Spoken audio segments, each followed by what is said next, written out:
Hello everyone, welcome to my new blog. আমি আমার কাজে সবসময় ফিনিশিংটা আমি খেয়াল করি।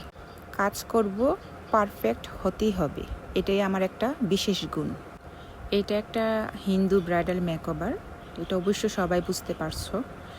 এটা কিন্তু এর আগেও সে এসেছিল আরেকটি ব্রাইডের সাথে। সে ব্রাইডটি তার কাছে ভালো লেগেছে বিধায় তার বিয়ের দিনের সাজটাও আমার কাছে নিয়েছে। ব্রাইডটি যেদিন এসেছিল সেদিন সারাদিন কারেন্ট ছিল না, কারেন্টের সমস্যা ছিল, তো প্রচুর গরম ছিল। কিছু করার নেই, একদমই প্রচুরই গরম ছিল। তো তার মেকআপ নিয়ে আমি খুবই চিন্তিত ছিলাম যে তার বাজেট অনুযায়ী যদি আমি মেকআপটা করি তাহলে নষ্ট হওয়ার সম্ভাবনা থাকবে।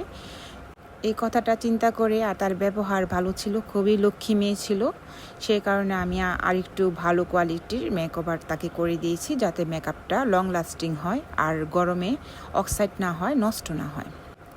যেহেতু কারেন্ট ছিল না, সেহেতু তার হেয়ারে আমি কোনো রকমের মেশিন ব্যবহার করতে পারিনি। তার চয়েস অনুযায়ী এই হেয়ার স্টাইলটা